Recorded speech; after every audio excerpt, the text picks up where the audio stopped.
Well, hello there, and welcome to uh, Mental Health Awareness Month with your crystal allies. We're doing free readings here with your crystal allies, 44 sacred altar cards and oracle set. And I just want to start out by saying I feel like a hot mess today. But here's the thing with mental health. Just because you feel like a hot mess doesn't mean you are. Life is a series of ebbs and flows and dispersions and reorganizations. So when we are working on our, hi, Kimberly, nice to see you. When we are working on ourself, we disperse certain ideas mentally, emotionally, and spiritually, and then we reorganize them in a new way that will suit our lifestyle, new frequency, new perspective, in a way that allows it to be in alignment. So feeling like a hot mess is the point in the process at which your energy is dispersed and you are just preparing for reorganization. So in the spirit of that, happy Mental Health Awareness Month.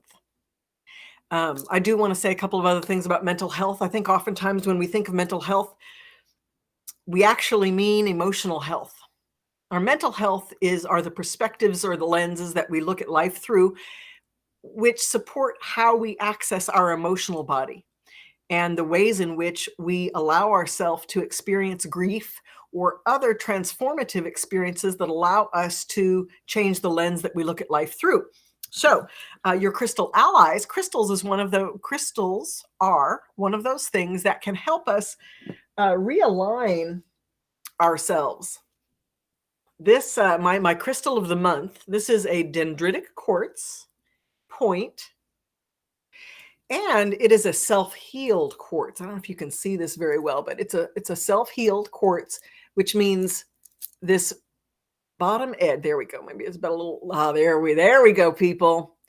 See how the quartz points have refinished themselves once it broke off from the matrix, which was this right here.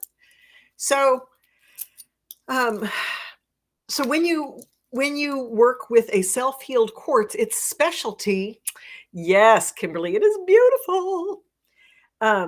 When you work with self-healed quartz, it really helps you to reorganize yourself, your energy, your molecules, your spirit, your emotions, your thought processes that help you live your daily life. So for all of you out there, I'm just gonna, this is in the deck. And it may come up today, but I definitely wanted to bring about the self-healed quartz and dendrites. Is this? It's chlorite. Dendrites can be any one of multiple minerals, including asbestos, iron, chlorite, green and white chlorite, hematite sometimes. Anyway, but those are the minerals that are available or present when the quartz is being formed, and it's within multiple layers. So oftentimes dendrites are also phantoms. Actual quartz points get covered with the mineral, and then it creates another crystal on the inside that then eventually leads to the crystal on the outside. So yes, so there you go. Today I'm going to be doing readings. So we're going to start out with a number between 1 and 35. And this is how this works. You just choose a number. And if you get the number that the reading is for, then you know it's for you. And if not, then you know that the message is for you as well. Here's the thing. Everything that we say in these live readings are meant for you to access and connect to what you take away from it, what you need, what you hear. One of the things as a reader, and I don't know if a lot of you know this, but this is very 24, fantastic. The number for today was 27, but Kimberly, you were right on target. You were very close. One of the things when you do readings, what a reading is we are accessing the multiple dimensions of energy that are that connect the body or the group of people connected with this reading. So anybody who sees it, anybody watching me, I am connecting with the matrix of energy that we all create, and I'm reading that. There's something that is a common ground that we all share in this moment at this time that the crystal reflects. These are fantastic. Your crystal allies. Just so you know, these cards you can receive an early deck on Kickstarter. I'm supporting them on Kickstarter. We are working, as you can tell, because this is a mock-up, right? This is not how trashy the deck is not going to look like this at all. It's going to be fantastic and pristine. But one of the neat things that happens is I'm going to get the sides gilded with this gold foil. So this white here will be covered in gold, and it's going to make them look fantastic. Anyway, so please support me on Kickstarter. Let me see if I can put the link in here so that you have it. There we go. Maybe, okay, all. Well, there we go. There she goes. Anyway, so what we received today is Portal. Portal, the crystal here is a smoky cathedral quartz. Sometimes it's called a cathedral library. But the main idea is that these terminations here, there are many terminations. They're all kind of piled on top of each other as they ascend up to the point. And the outer portion, it's not smooth. And there are many doors and windows. And so it's this idea that there are many portals, many connections to the outside world that this helps you access. You can charge it with an intention, meaning that helps you to access directly what you want to hear. The information, it's like putting in the Google, in the Google, I know that totally dates me. You could put in the Google crystal, right? With your meditation, you put in an intention that helps you access the frequency of energy of the information that you're looking for, whether it's an answer to a question or accessing a deeper understanding on something. So today's message about Portal says, keep looking, keep searching. There is something more that you're missing. You need to go a little deeper into the matrix to get the answer that you're looking for. Things are not always one-sided. They are not black and white. They are always in the gray area, and there's always a deeper understanding to access. When you have completed the spiritual process, or the transitional process on a spiritual level, you will be clear. You will feel neutral. It's not that whatever you were processing or grieving or trying to get deeper understanding or finding an acceptance of is no longer valuable. You have completed it to the point at which there's nothing more to grieve. You've gotten as far as you can go. You have found acceptance, and you can freely move on without attachment.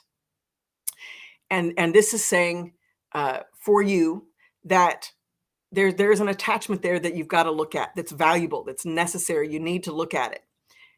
Might feel a little scary, might be uncomfortable, and that's okay. Another great thing about the cathedral library is that it helps you process out grief. It's wonderful for a community stone, because it really helps you to access cultural or societal traditions, norms, mores, the ways that different cultures access information or express information. It helps you to understand that on a deeper level, so that you can see how things got to be the way they are, and then you can adjust how you might like to address them. So, Kimberly, since you're here, I'm going to do you have a question for me? Because I will do a question just for you. Hi, Lizelle. Oh, did I say that right? Lizelle? Hi, Restless. Oof, I need to process out the grief. Yeah, you do, girl.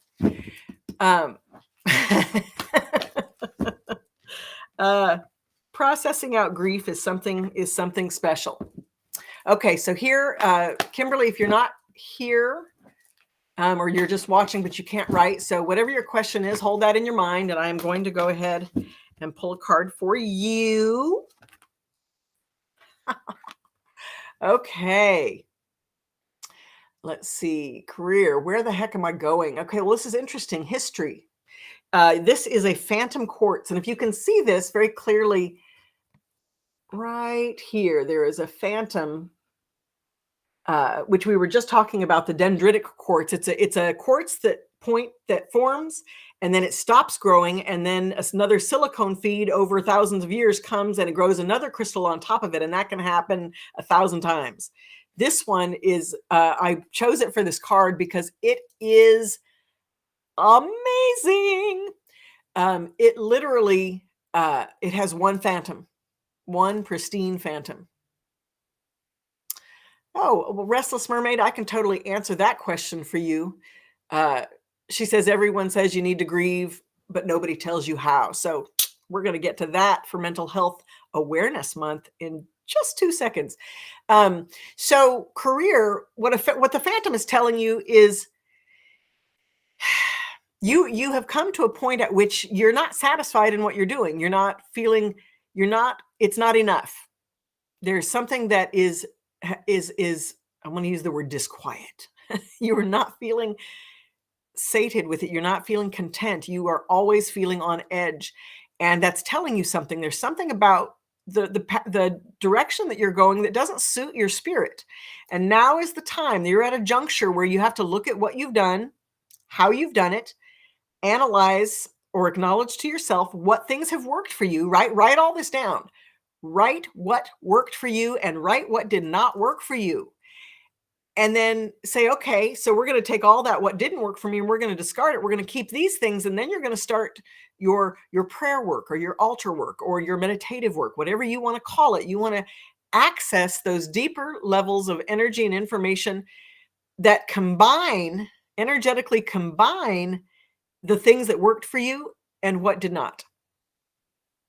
Okay, so I want for you to take a little stock. You can use another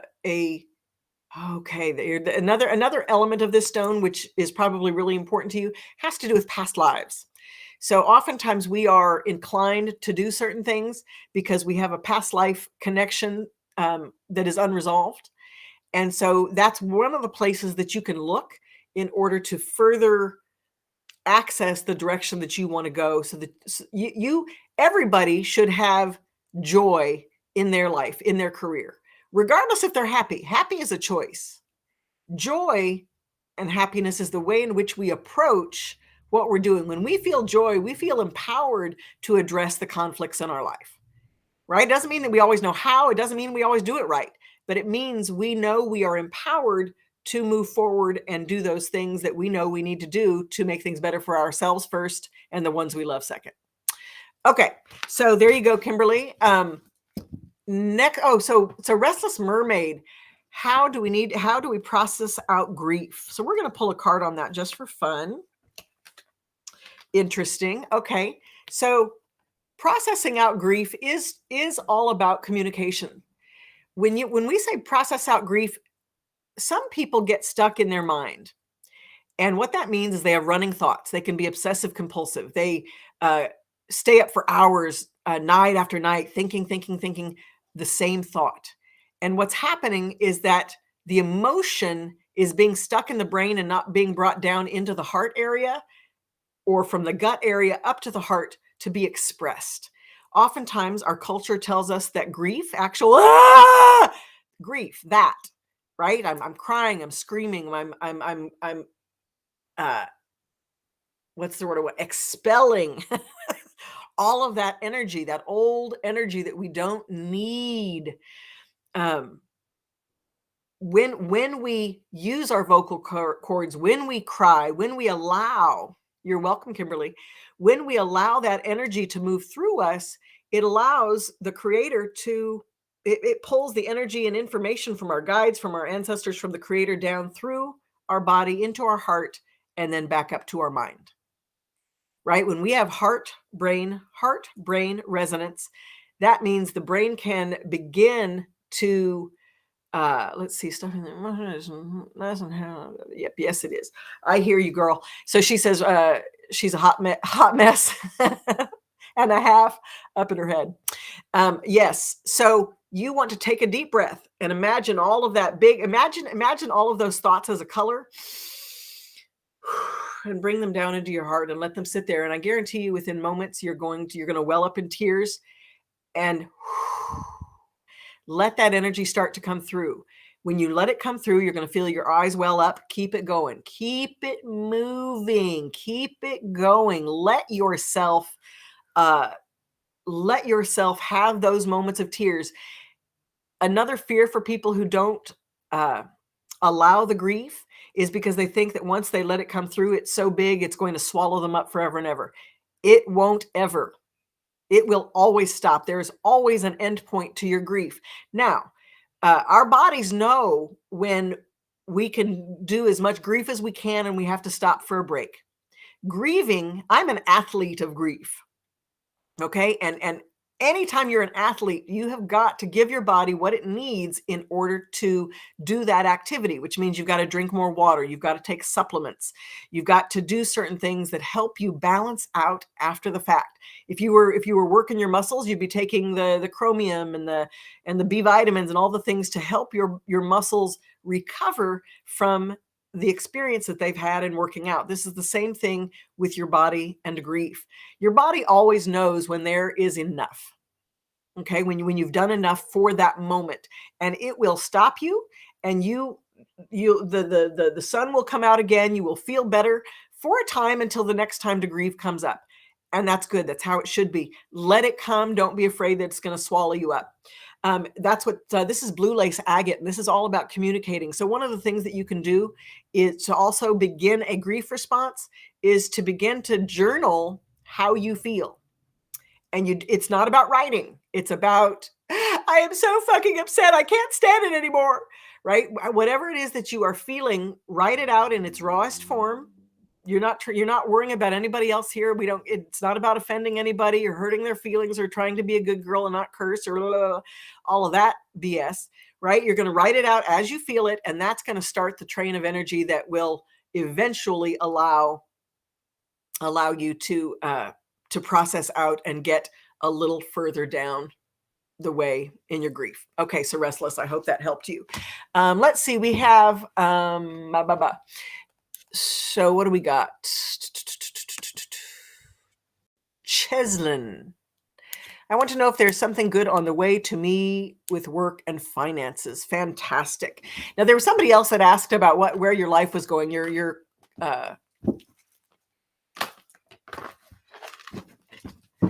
Oh, hello. One just fell. Oh, I don't know if I can get it. Oh, there it is. Hold on.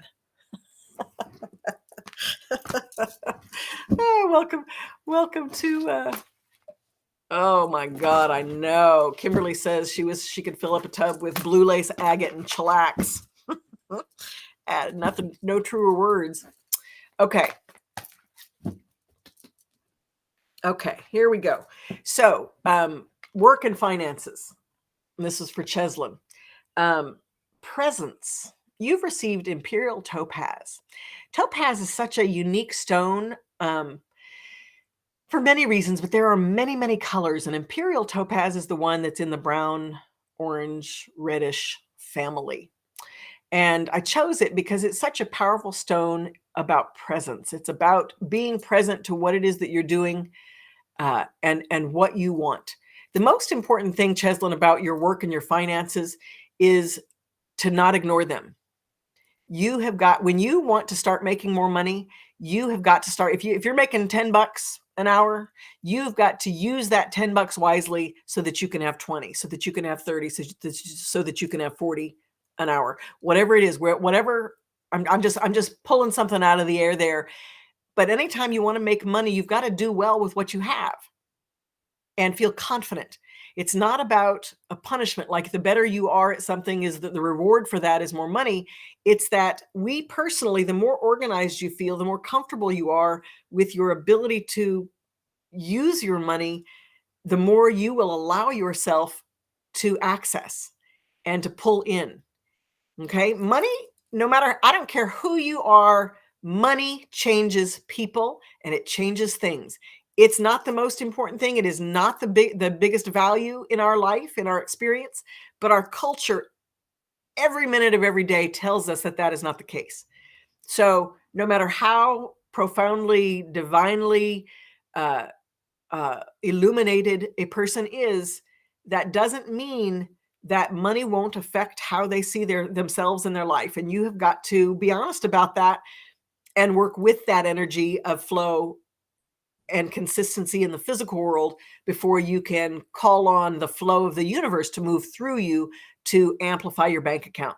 So, uh, if you will start to focus on the numbers of your money, it's going to shift when you let go of, well, I want to do this and I want to do that, or I hate my job, or, when you can let go of all of those things and focus on the money and how you use it, it's going to shift your relationship to money. And the less you pay attention to the bigger dynamic of the universe pulling it through for you, and the better you are at managing it in the 3D world, the more there's going to be for you, and the more ideas, the more opportunities for work, and better work, and work that is in better alignment with the person that you are right now. So think about that. Okay. Fantastic. Liesel. Did I say that right? Liesel? Lizelle or Liesel? One or two. Okay, so you wanted to know where you're going in your life. Okay. Interesting. You got orca agate. And this stone has zero to do with orcas and everything to do with the colors are so, you know how orca whales have that just rich, dark blue, black with the stark white? That's what this stone is about. Another form of this stone is actually blue. It's called blue agate. I know it's a huge stretch. Oh, good. So Liesel, fantastic. So orca agate is many things. It's about, let me put you here. How about that? Orca agate is about community. But there are many things that one has to have confronted within themselves in order to be put themselves in a position of leadership within a community. And that is feeling protected and protecting others. So working with yourself, your second chakra elements, your ability to ground in who you are, where you're at, feel confident, and learning to speak firm boundaries and require that they are acknowledged and embraced, right? All of these are lessons of orca agate. One of the things that comes up strongly for you, Liesel, is that I feel there's a strong community organizer somewhere inside of you. There's something that you do that you're interested in that you want to champion, and follow through with that. But the first order of business is setting boundaries in a way that brings people in rather than pushing them away. I know that the idea when we're first, especially as a psychic, there's a lot of psychics that talk about the spiritual or the psychic energy and psychic protection, and all of that's true. But the reality is we only draw to us what we have inside, and oftentimes what we have inside is confronting because we've not really confronted it ourselves, so we're witnessing it outside of ourselves. So let yourself recognize that when things rise up in your environment, they're showing you a part of you. Take a leadership position in that and own it. That is the number one element of a leader, is to walk the talk first. Walk the talk and then help others to walk the talk. So that's what you are in the process of. I believe that there are multiple events coming for you When I say events, they could be situations or experiences or people, but many opportunities to set a solid and firm and yet gentle boundary. And the more you do, it's going to shift your energy and how you relate, and it's going to bring more opportunities for you for the things that you want, because you've already told all those things that you're not interested in. Like you've said, hey, I'm not going to do this type of a relationship with you, or I'm not going to have a conflict with you because this is how I feel and I'm not changing it, right? But whatever the situations are, it's going to create a circular motion, right? That brings you into a new flow with a new group of people that have new ideas for you to access. And some of those are going to be, hey, yes, that interests me. So, so there you have it. This is Orca agate, and I highly recommend. Orca agate is great for anxiety. It's great for depression. It's great for boundary setting. It's great for protection. It's great for expression in deliberate ways. So there you go, Orca agate. Okay, so that I've got 5 more minutes. Just so you guys know, this we've been working with your crystal allies, 44 sacred altar card set. Our altar card and oracle set. It has a 200-page book with it and 44 cards with on the back here you can see fabulous sacred geometry crystal grids to work with. And on the Kickstarter, oh my God, you guys have to sign up for the Kickstarter. Let me put the link here. I had a custom made card holder. So basically it puts 2 cards on your altar so that they stand upright. And it is fantastic. And one has the flower of life and the other has a Merkaba. And I'm so excited. Anyway, so that's an option when you purchase your Kickstarter, when you contribute to the project. There are many of the tier rewards that offer that. Also, these fabulous crystal grids made of birch wood, and they're lasered with these beautiful designs. Oh my God! So thank you so much for participating today. I'm so grateful that you all showed up, and please go to my Kickstarter. Tell your friends about it. We have, here's the exciting part, and I think that Kimberly was here for that when we launched it. My friend Bernadette, she does Wisdom of the Wild Ones and What is Your Spirit Animal, and we launched it on her podcast, and we funded it within 3 hours. So yay, Kickstarter was funded within 3 hours, but we're working for the gold, which I told you about, which is the gold gilding that goes on the sides of the cards. Here's a fun thing. I haven't gotten to really show you guys this, but this is the back of the card, which is going to be fabulous. Anyway, so definitely go to the Kickstarter projects / your crystal allies, and sign up and share it with your friends. And thank you for tuning in today. I'm going to try to get to this every single day at some point. I'm going to try to give you another like an hour at least of leeway time. So follow me at GoTracee or Tracee Dunblazier Spiritual Empath, or this should be being broadcast to LinkedIn. So you can find me on LinkedIn at TraceeDunblazier.com, and all of those places you can sign up for a reminder and they will send you one. So thank you so much. Have a magnificent rest of your week, and hopefully I'll see y'all tomorrow. Your crystal allies with Tracee Dunblazier.